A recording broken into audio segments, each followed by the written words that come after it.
Throughout the country, Motown's importance to the mod sensibility was becoming embedded, along with the idea that even within the world of mod itself there was always more to aspire to. More clothes you always had to buy, records you couldn't quite jeer, and clubs you dreamed of going to. Although this stuff was on the radio, on the television, in newspapers and magazines, owning it was quite a different matter. DJ and record producer Ian Levine remembers, "By the time I was 14, I was hooked on Tamla Motown music. Listening to Kenny Everett on Radio Luxembourg.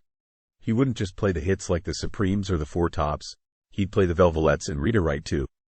Those records started to formulate my musical taste. I was naturally disposed to being a mod. I was into mod fashions. I was really impressed with the older mods around town looked. Their Lambrettas, their Mohair suits, their shades. I wanted to be like them, but I was 15 and there was no way I was going to be allowed to go to the Twisted Wheel in Manchester.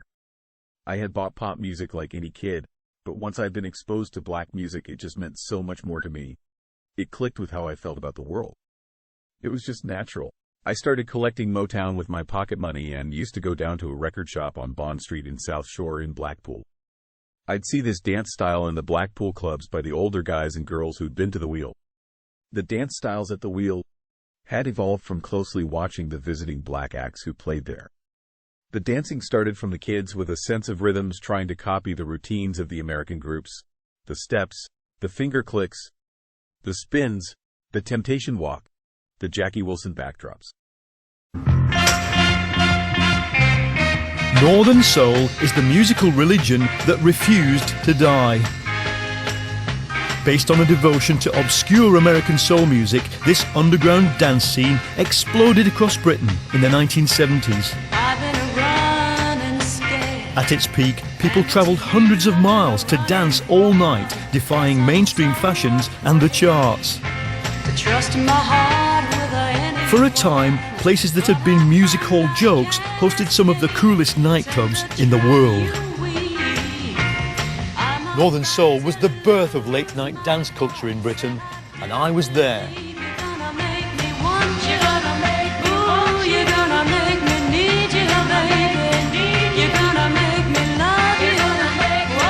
It's the 40th anniversary of the first Wigan Casino all-nighter, and this music still haunts me. For its devotees, Northern Soul is a way of life, and even now it is perhaps the biggest underground music scene in the UK. But why? We were young, white, working class, thin, for reasons we'll come to, but we loved obscure black music. This was pre-Thatcher, pre-punk. Welcome to the mid-1970s. This is how we looked. This is what was on TV.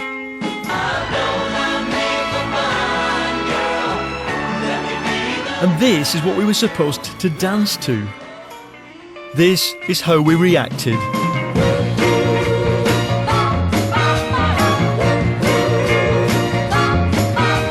I need some soul, self-satisfaction, oh baby, oh yeah. So, picture the scene. Electricity blackouts have cut the working week to 3 days. There's industrial unrest, football violence, terrorism, and bad fashion. Now, I'd like to be able to pretend that as a future economics journalist I was gripped by the crisis we were living through. But I was bored with it, bored with pop music, and now, right on my doorstep was something underground and dangerous. One Saturday night I left home with a change of clothes, telling my mum I was staying with a friend. But that was a lie. In fact, age 15, I was going to probably the greatest nightclub in the world. Dynamite and nitroglycerin is like a firecracker compared to you. At its height, Wigan Casino was pulling in crowds of up to 2,000 people every Saturday night from 2 a.m. until 8 a.m. on a Sunday morning. You'd get to Wigan around midnight and all the ordinary people had melted away, and the streets were just full of hundreds of young kids ready to dance to Northern Soul. Take it easy, please. By 1:30 a.m, the queue was about 10 deep, and you had to shove your way in and then edge along the wall till you got to the front. All the while, people were buying and selling records and drugs. And as for the door policy, one bouncer and you were in. Stop pushing at the back!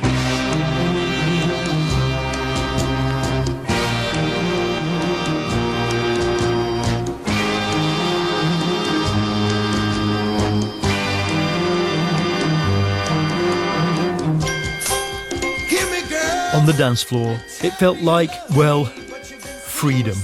It felt like finding a new family. And a small part of me is still always there. But what is Northern Soul? All we knew then was that we loved the music. It was like Motown, but rougher, the emotions more raw. This was music made by unknown black singers in tiny studios for local labels in America's industrial heartland. Most of the time we had no idea what they looked like. Some tracks were only ever demos, and for many of the records only a few hundred were ever pressed. And it was this obscurity that fascinated us. Soul music had exploded into the British charts during the 1960s. But the super cool mods who went to clubs like the Twisted Wheel in Manchester wanted harder edged sounds to distinguish themselves from the mainstream. Some DJs started going to America to dig through crates of old vinyl stacked up in warehouses to feed our appetite for soul. Northern Soul was about wanting records that had been flops because they'd been overlooked. It was about finding the hit that nobody else had found. It's artists trying to be the Supremes, the Temptations and Marvin Gaye, who didn't have the money to make sophisticated records, so the records are slightly out of tune and slightly rough around the edges. You'll never find a bad Northern Soul record. You know, the quality control is out of this world. Unbelievable. You know, you listen to those records and you think, why wasn't this a smash? We thought that of the Twisted Wheel, but we didn't care because we didn't have anything to do with the pop world, you know. We thought pop music was for morons.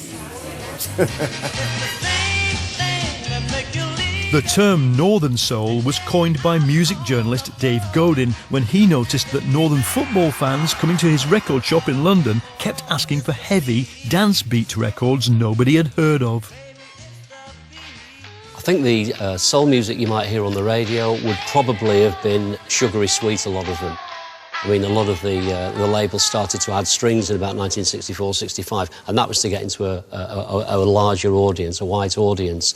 There was a more earthy feel to Northern Soul. I mean, I did once term Northern Soul as deep soul with a dance beat. I think it was just a joyous coming together of the writers, the musicians, the arrangement, to create a record like The Velvet's Gotta Find Me Somebody, which is almost like a religious experience when you listen to that record. Just the intensity that's gone into it all.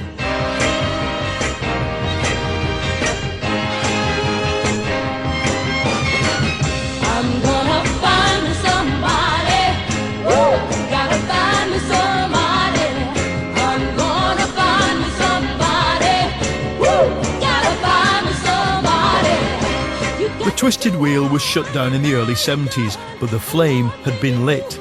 A circuit of all-nighters sprang up. Places like the Golden Torch in Stoke and Blackpool Mecca would become legendary. Suddenly, the venues our dads and granddads had danced ballroom in were repopulated, but with black music. Bit by bit, youth clubs, which had been home to kids dancing like zombies on top of the pops, were infiltrated by soul boys practicing their backdrops and their spins. And Elaine Constantine's soon-to-be-released feature film, Northern Soul, captures perfectly what happened for a lot of us.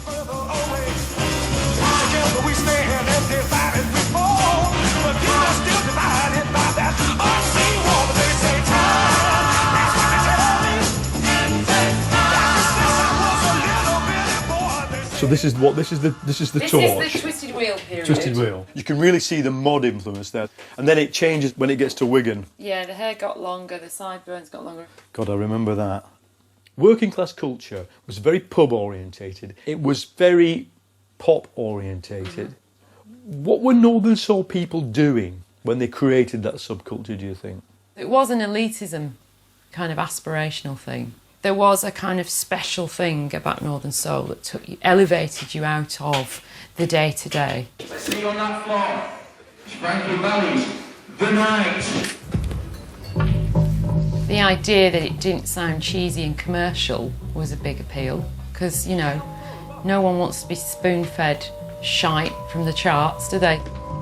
I was in a youth club, and the experience of the music with these lads who were like older lads from school who never show any emotion was suddenly in this kind of, you know, dramatic situation where they were a spectacle and they didn't give a shit. I said to my older cousin, "What's this? What is it? What's going on?" She went, "Oh, it's Northern Soul."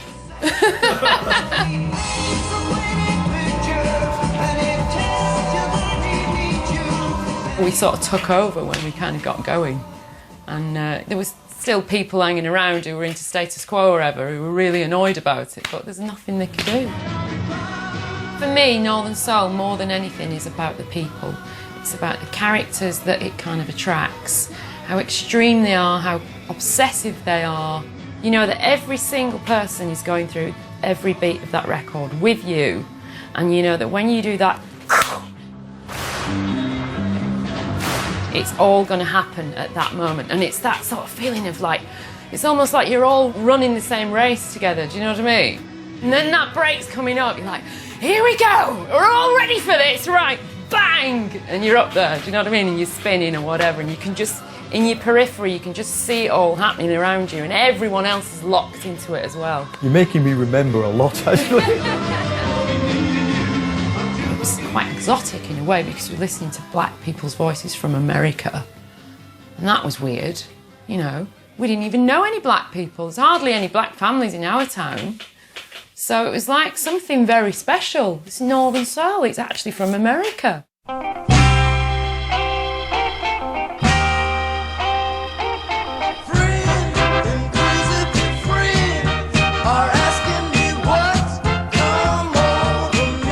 Britain in the 1970s was facing a long come-down after the Summer of Love.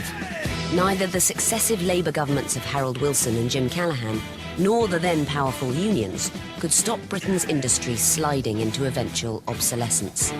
But while whole industries died, there was still life in the cities. Take Wigan. The textile factories were closing, but after 1973 it had other business to attend to. It was famous for its dancing. World famous. This was the home of Northern Soul.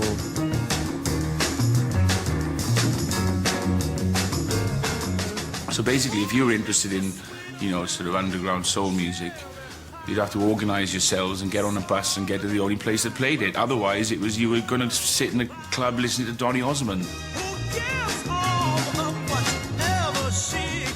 There's a group of us of about 20 of us. We'd meet at the West End in Edinburgh. One of the guys had an old Ford Transit van, so we'd all jump in the back of that and travel all the way down to Wigan. Took about 5 hours to get there. It was a tough old crowd. It was very hard working class. A lot of kind of people who would have been football hooligans if they hadn't have found this kind of diversion. Fittingly for a scene that attracted so many labourers and miners, Northern Soul was all about digging. Digging for the treasure of rare American soul records. From the late 60s, northern underground clubs such as Manchester's Twisted Wheel and the Wigan Casino became the sole keepers of the soul flame.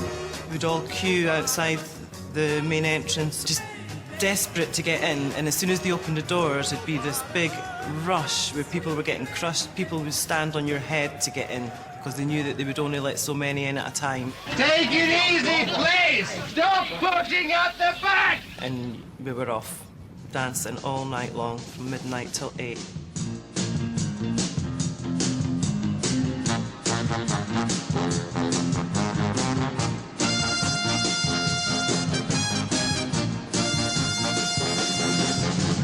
Misery is rushing down on me like a landslide. I've been coming about 6 years now. And do you like it? Yeah, I love it. Well, there's no other place like Casino, but we can. It's just something different about it. You know, the atmosphere's different altogether, 100% different from anywhere else. We didn't travel for 8 hours on the back of a bus. to go and meet a girl. We could do that in our hometown. We went there to dance. The form of dance that they have felt, which is from their soul, from their heart, of something they could do. And they didn't want to communicate to a girl because it was their own, it was something they wanted. I can understand that, but I think that they will grow out of that.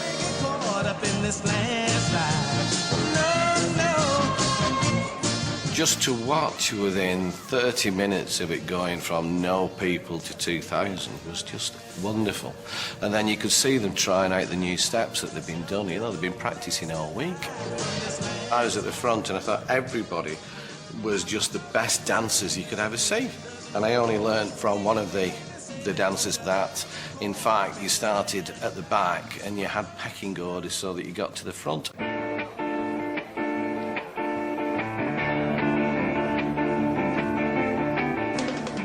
You can't even describe the feeling waiting for the weekend. You'd just be desperate. Time couldn't go fast enough. In the environment I'm from, working class environment, getting an apprenticeship, your life's laid out for you. You're not told that you can excel. Because when I was at school, A-levels weren't even mentioned, or university. I excelled at dancing, and that was something that gave you confidence. I think it appealed to men because they were able to take all their taekwondo, karate, kickboxing, sports skills onto the dance floor. It was a macho thing. It wasn't about flouncing around and looking girly. They could still be big butch men, because remember, this is in the north. Most of the men up there were miners, builders. So it was a way for them to express themselves and still be men. Obviously, the women used to dance differently to the men, but they used to wear these long pleated skirts, and some of them used to put weights, little lead weights at the bottom. So when they hit the break, the women used to spin differently to the men. So they used to spin to raise the skirt up like this and keep it going round. And then when they stopped, the skirt would whip round, but they try and do that on the break. It's very impressive. As the speed built up and the whole thing just got faster and faster, then people were spinning and doing their own thing to that. It was just absolutely amazing. And the heat that was generated by these people was absolutely tremendous. There was no late-night bar. There was no bar at all. With a sprung floor to encourage pneumatic all-night workouts, many punters needed a medicinal supplement to aid their bounce. When you go to a northern soul do, we don't drink alcohol because you can't be drunk and be spinning and dancing and using all those kickboxing skills or whatever. You just couldn't get drunk and do that. You would end up injuring yourself. My father was disgusted. My oldest brother got busted. Not everyone took drugs, but the majority did. You couldn't sort of dance from 2 a.m. till 10 a.m. throughout the night without, you know, liberal application of amphetamine sulfate. There were friends of mine that used to walk around with a mitre football holdall full of speed.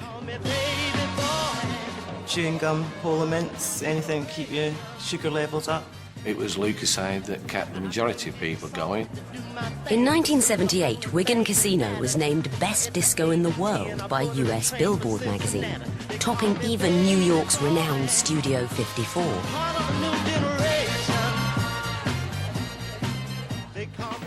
Wigan shut down. If I just heard during the week that was it, that was the last night at Wigan you've just had last week, and there was no next week, well, I wouldn't know what to do. It'd be like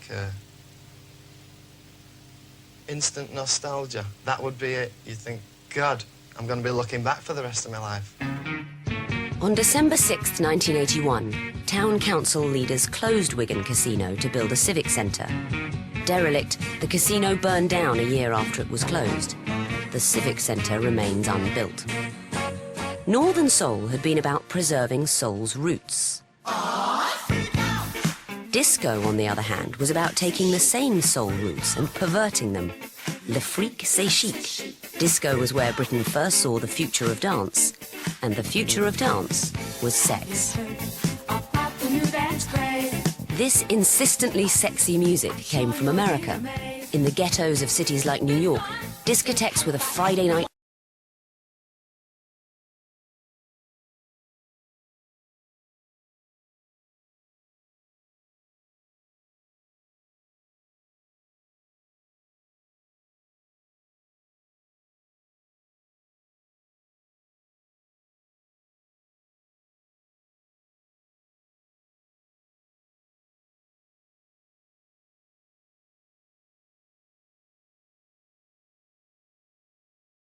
Northern Soul is a music and dance movement that emerged in northern England and the Midlands in the early 1970s. It developed from the British mod scene, based on a particular style of black American soul music with a heavy beat and fast tempo, 100 BPM and above. The Northern Soul movement generally eschews Motown or Motown-influenced music that has had significant mainstream commercial success. The recordings most prized by enthusiasts are by lesser-known artists. Rare Grooves, released in limited numbers on labels such as VJ, Chess, Brunswick, Rick Tick, Gordy Records, Golden World Records, Detroit, Merwood Records, Los Angeles, Shout Records, and OK.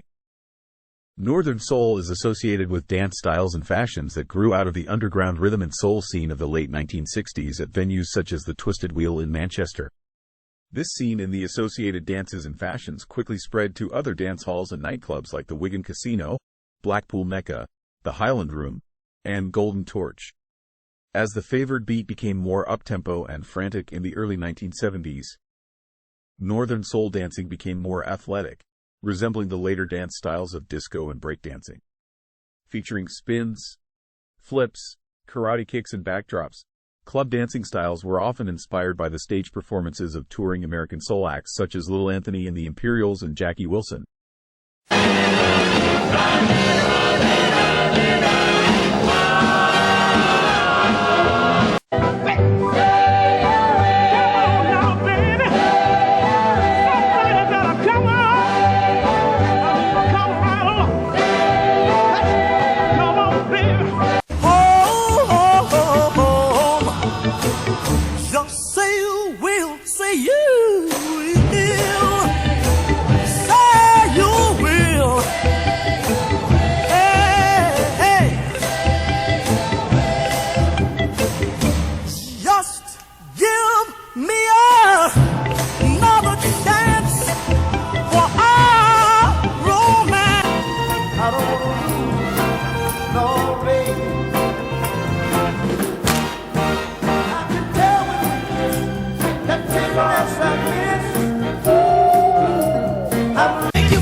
I'm alright, I'm alright, I'm alright, I'm alright. Just my baby told me she loved me. I'm alright, I'm alright. Just she told me she ain't no one above me. I'm alright, I'm alright, I'm alright, I'm alright, I'm alright, I'm alright. She told me that she loved me, she told me that she cared. I wish she told me that it made me feel like a man every day. Everything's gonna be, everything's gonna be, everything's gonna be. Ah, she made me feel happy, she made me feel glad. Never have to again, never have to say every day.